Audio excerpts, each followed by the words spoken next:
Alright, Legionnaires. So, I did some more reading and research on this occult hand sign, the Hand of Sabazios. And I dug up some interesting things, some interesting little tidbits of information. I suppose, first of all, to start off with, you can just look at the hand and the various iconography on it. You can see a pine cone, either at the tip of the thumb, or between the thumb and index finger, perhaps, kind of clenched together. You can see a snake, or what looks like a sea snake or an eel, winding around from the back of the hand up over the little fingers that are curved downwards, that are rolled up. And of course, the skyward fingers are the index finger and the middle finger, and the thumb, of course. And there's various other images on these hands, like sometimes there's a turtle or a lizard, a reptile of some kind. There could be a bull or a goat's head. There's usually an image of Sabazios himself on the hand. It's on the hand standing above the goat's head, usually. And then there's also an image of a woman and her child, right? So immediately what should stand out to us, I think, is that all of these icons are basically identical to the major themes of really all religions, all Mediterranean and Middle Eastern religions, but also Christianity in particular, right? The Bible. You have the serpent, the snake from the Garden of Eden. You have the mother and child, the virgin mother, perhaps. You have a goat, I believe that's somewhere in the Bible. I think it's one of the 4 creatures that were in heaven that was made of eyes in the book of Revelation. Also, people somehow, for some reason, in modern times, I can't remember the biblical link to this, but people equate the goat with, like, Satanism, of course, but whatever. Or sacrifices, it's a sacrifice animal. There's the bull, and I think it's probably the bull of heaven. So, once again, this is related to the earth, the chthonic powers, or the powers of the earth, and I talked about this when I was talking about the Dark Knight and Bane versus Bruce Wayne. Bane did not rise out of the prison, the underground prison. He said that at the end of the movie. He said, it wasn't me that arose out of the prison. So he is a power, he's a titan that comes from the underworld or from the earth. He signifies the energies of the earth, the life force and the powers of the earth, but also worldly things, perhaps. So when these epic heroes wrestle and defeat a bull, or when they slay a bull like Mithra, Hercules, and Gilgamesh did, and also Prince Vladimir, the Russian saint, the son of Sviatoslav. Sviatoslav was a great figure, by the way. If the Russians are making movies about Prince Vladimir now, if they wanted to make a truly amazing movie, a truly uncut masterpiece, they would make a full-length movie about Sviatoslav, who destroyed the Khazarian Empire, the Khazar Talmudic Empire. The Khazars converted to Judaism. He totally crushed their empire, and he created his own Viking pagan empire. And Vladimir tried to inherit this by converting everyone to the worship of Perun, the thunder god. Vladimir had traveled to Scandinavia, and so I think he observed the popularity of the worship of Thor in Scandinavia, and so he thought that if he could convert his people to all worshiping one god, being Thor, Perun, Ukko, or Perkele, then he could have basically what the lower southern empires had, the Mediterranean and Middle Eastern empires had, which was a one-state, one-religion empire, right? That was the plan. It didn't work out, though. The Slavic people didn't want to abandon their particular cults or their particular tribal deities. And so Dobrynia and Putata, he sent them, his 2 generals, to go murder and burn everything and destroy everything and kill everyone who didn't convert. But that's an aside. That's a totally different story. But you can see the iconography with the story of Vladimir, though. He kills an auroch, a Tauros, a big giant bull. Like there used to be these ancient Ice Age bulls, basically like a buffalo, but I think they were bigger and a lot more aggressive, that used to roam the steppes of Russia and northern Europe, and they're now extinct, unfortunately. But he kills one in his story, and so once again he's conquered the world, right? Supposedly this denotes, triumphing over the earthly nature, triumphing over the world, transcending to heaven, right? So he's sainted, and all these other great heroes were, transcendent heroes.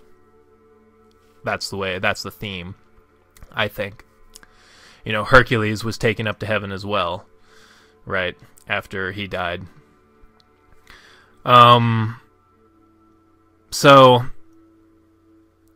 immediately we should recognize that these symbols, are shared across all religions, and they exist in Christianity as well.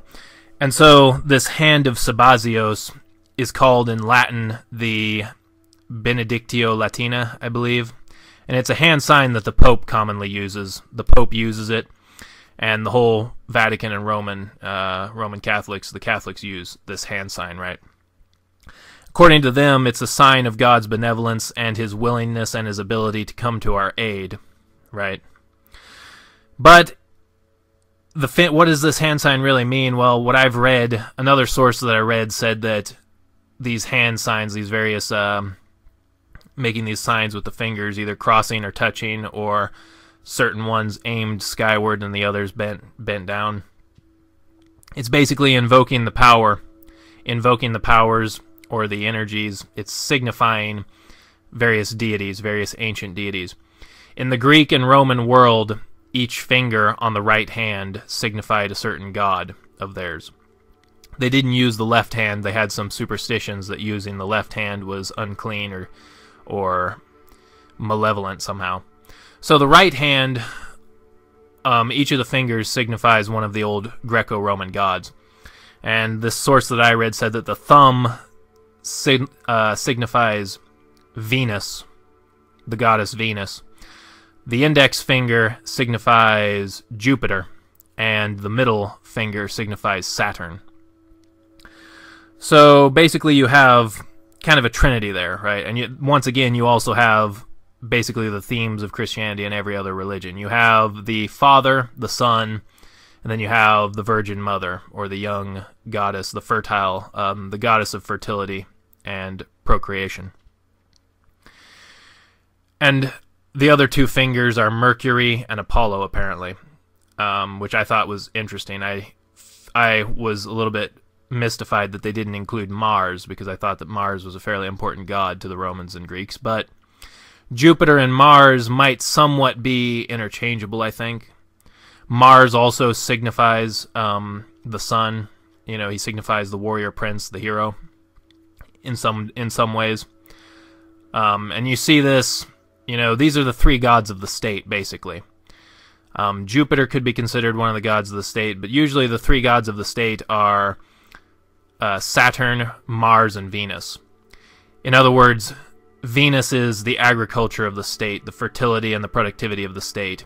It's the state's women and the state's land, the feminine aspect of the state, its ability to reproduce itself, right?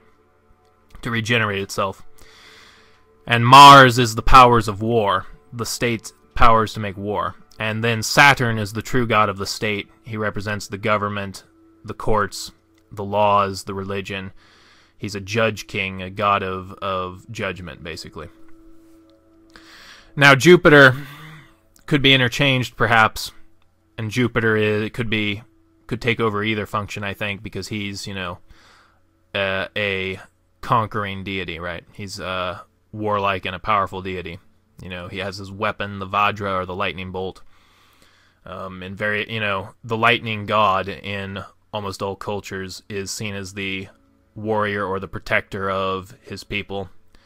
And, the conqueror of evil, the destroyer of evil, slayer of giants, titans, or monsters, right? So, I discovered some of these things, and I thought it was incredibly interesting. And now I think I understand why the SS, the German soldiers, are pictured using this sign.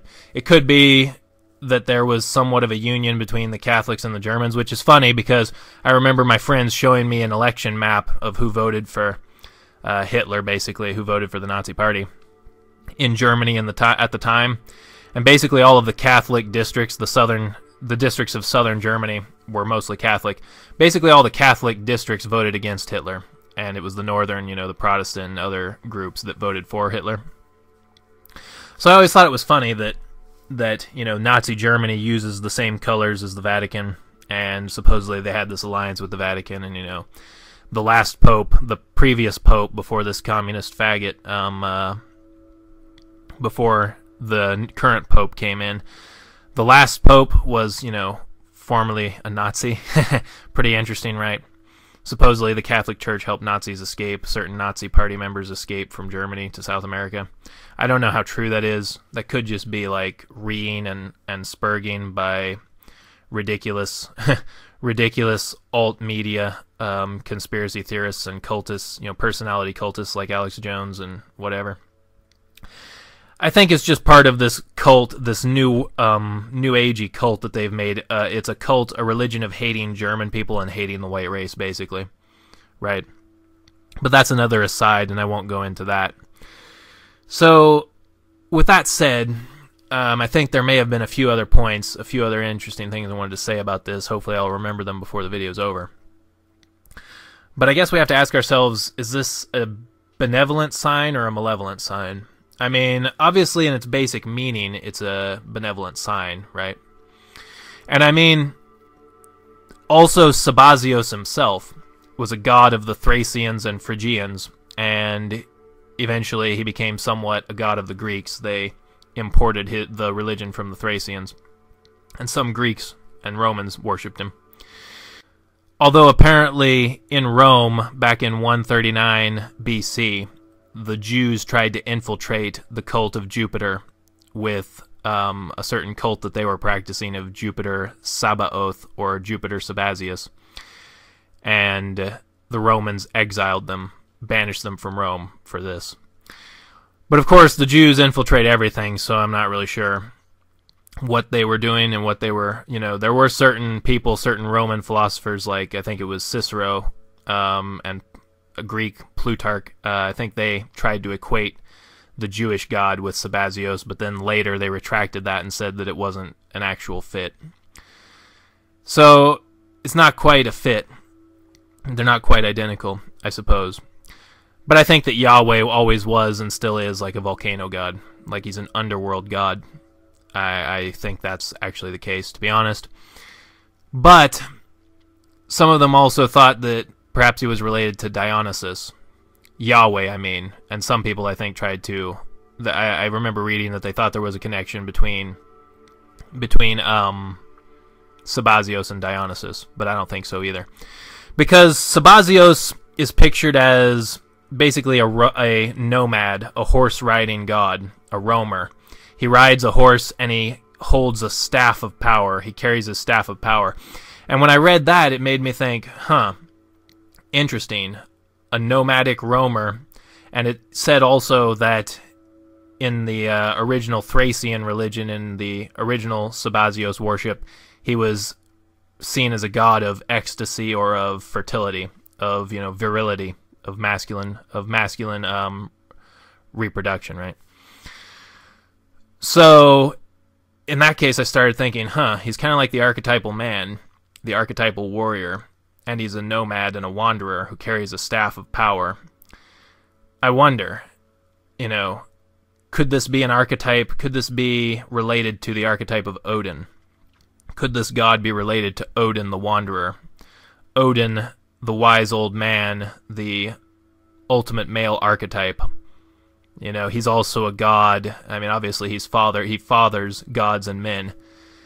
And he's a very masculine and virile god. He's also a war god. So perhaps, Odin with his magic staff, the old wanderer and nomad who rides Sleipnir, the horse of heaven, the steed of the gods. Could this be a cognate deity, perhaps? A syncretic deity? I don't know. Interesting to speculate on, though. So then perhaps this hand sign could be used by us in our Asatru worship of Odin. of Odin, Freya, and Thor, perhaps. Although I'm not sure that Odin is precisely a cognate with Saturn either. I don't know that that is necessarily the case, although it would make sense, I suppose, because he's the father of Thor, the thunder god, the lightning god, who would be a cognate with Jupiter, perhaps. You know, that's basically the way that the Germanics, the Teutons and the Germans back in the day equated their gods with the Roman gods. That's why we have Thor's Day, you know, Thursday. We have Wednesday, Odin's Day. And that was equated with Mercury. It's called Mercredi in France, in French, and I don't know what Wednesday is called in Latin, but basically it's Mercury's day. Whereas Saturn's day, Saturday, doesn't really have a cognate in countries like Norway. They call it Lordas, or washing day, right?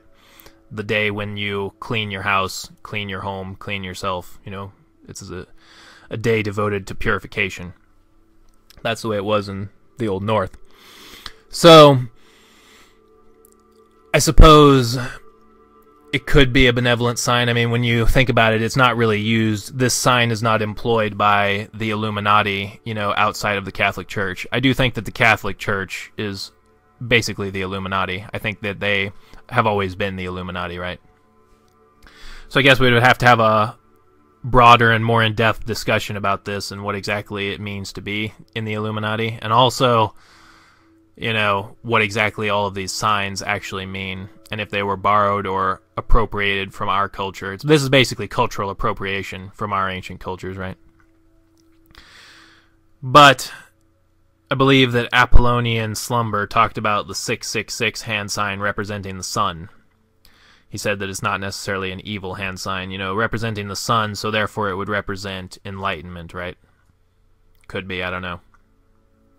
I guess following the formula of the ancient Greek deities represented by the different fingers of the right hand, I guess that would mean that Jupiter is connected to Venus in that hand sign, and then the three skyward fingers would be Apollo, Mercury, and Saturn, and those are all gods of knowledge, all gods of enlightenment, right? I mean, Apollo is the light, he's the sun. Mercury is a god of intelligence or of knowledge, and Saturn is a god of wisdom. He's a god of knowledge acquired from experience, often bitter experience, right? So then maybe that could be a symbol of enlightenment as well. I don't know. I'm not really sure. The pine cone that's on the thumb of the hand of Sabazios I also found peculiar, because I talked to Apollonian about this, and he said that, you know, I have heard rumors that it symbolizes the pineal gland, the pineal gland in the brain, which a lot of people think is related to dreams and extrasensory perception, you know, telekinesis and telepathy and all that. Basically all of our mental and spiritual powers. They think it's the seat of the soul, of the consciousness, the conscious faculty of a man. The ruling faculty, as Marcus Aurelius might have called it. Some people think that, I don't know. That's what Apollonian said, that he had heard that as well. I think it's interesting that it was related to Venus. I don't know why it would be related to Venus necessarily. That's interesting. I've only heard of it in one other place, and that was there's like a certain painting in a building in Augsburg, Germany. This is a painting that's supposed to be a painting of Zisa, the wife of Tyr, or Tiwaz, the wife of Tiwaz. And this was a Teutonic goddess, the wife of their god, Tiwaz, of course. The Teutons worshipped her, and they said that she was the patron goddess of their city, Augsburg. She helped them defeat the Romans in a battle in, I can't remember. It was in the early AD era, I think. But she, you know, there's also a pine cone in that painting, and, you know, the pine cone is her symbol, apparently. So I suppose it could be a symbol, a feminine symbol, perhaps. Maybe also a fertility symbol, or Apollonian said this, that it would also be like representative of sacred geometry or of the golden ratio, perhaps, because that exists in the pine cone. That's exemplified by the pine cone. So that could be the case. What else? I suppose I was thinking that we should come up with our own hand signs, with our own various signs and gestures for our own white Illuminati, basically. I've been thinking this lately, that basically all of us intelligent, capable, smart white people, we should probably start forming our own Illuminati to protect ourselves, and also so that we can further advance the sciences and advance occult and spiritual knowledge. And basically so that we can have a breakaway civilization like the one that Alex Jones talks about, so that we can get away from all of these ridiculous, stupid plebs and spurgs and all of these idiots and hypocrites that are trying to kill our race right now and destroy our civilization with all of their ridiculous nonsense. Basically, I think that might be a good route for us. So I was thinking of various signs, perhaps this sign, the Hand of Sabazios, but also there's a certain sign, I think some people equate it with the Skull and Bones sign. It's of the arms crossed over each other over the chest. This is an ancient Egyptian sign, by the way, of having your arms crossed over your chest, basically, and having each hand on the opposite shoulder. And I suppose what I've always used it for, though, was to signify the rune Manaz, or possibly the Gabo rune. And the Manaz rune and the Gabo rune are similar. Gabo represents the bond between a man and a woman. It represents the unity of man and woman, right? Marriage. It speaks of this in the Havamal. Odin says that he teaches this sign only to women that he knows, to women he has a special bond with. So basically it would represent reproduction, the unification of the male and female element in order to create life, right? Or the bond between a man and a woman. It's two separate elements crossing and coming together, right? And the same thing with the Manaz rune. The Manaz rune represents the bond between man and God, the unity between man and God. It's a bridge between a man and his gods, right? Because you see it has the two lines going skyward, two separate elements, and then a cross between them, right? But actually, I think that possibly this could be an ancient Illuminati symbol as well, and possibly an ancient Christian symbol as well, because I think Christianity is basically dumbed down Illuminati occultism for the plebs, right? Because the X is actually the original cross, the original symbol of the cross, and I think that's probably what Jesus... That's probably... there's a lot that has been trimmed from the Bible, obviously. There's a lot that has been cast out and a lot that's been scrapped, right? That you're not supposed to know, not supposed to read, right? Including a lot of the Gnostic Gospels, where basically you kind of can get the impression that Jesus and his followers were practicing some kind of strange sex magic, perhaps. In which case, the X could also be seen as a sex symbol, and it is, right? And so Jesus dying on the cross, I don't know. I've heard that this was an ancient Roman, that actually the cross was an ancient Roman symbol that signified, like, abstinence, I guess. It could also be a phallic symbol, but it basically symbolized, overcoming the world by abstaining from sex. Something of that nature. These are things that I've heard and things that I've read in certain places, and if anybody else has better sources or better research to suggest, don't take my word as gospel, you can suggest other theories to me. We should look into these, but a lot of this stuff, I think, is kind of murky, and, I mean, obviously it's occult, right? A lot of this stuff is going to be hard to track down, I think. So I suppose it comes down to, what does it mean to you? Basically, and what do you and this is the essence of all magic, is creating these signs or these symbols that condition your mind to function in a certain way to unlock mental barriers between you and the divine, right? That's what all of these archetypes represent, is ways to liberate yourself or empower yourself, ways to enlighten yourself. That's what all gods and all spiritual archetypes represent, and that's what all magical practices represent, right? I suppose maybe we could also debate whether there's a difference between white magic and black magic. And I suppose black magic would be related to the world and achieving certain results in the world, like immediate results or actual, practical temporal results, whereas white magic would be the art of uniting your soul with God, with the ultimate higher divinity. Alright, I think I've talked about this long enough, so let me know what you think in the comments below, gentlemen. Thank you.